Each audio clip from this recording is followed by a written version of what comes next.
Cepat Bojan.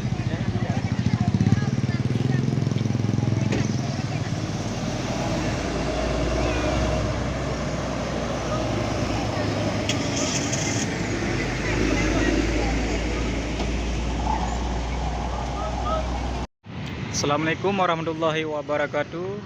Beginilah suasana di Kota Banda Aceh pada hari ini tanggal 30 hari Jumat. Semakin ramai di Kota Banda Aceh, tepatnya di depan Masjid Raya Banda Aceh. Orang berkunjung untuk wisata semakin bertambah.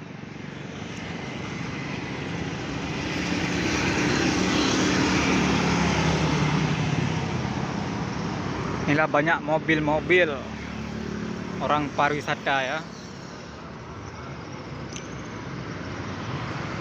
Cuma orang untuk wisata aja, bukan untuk meriahkan tahun baru.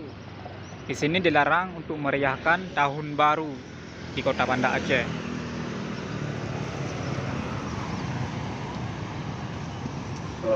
Inilah suasananya. Sekarang udah jam 6 lebih. Ya.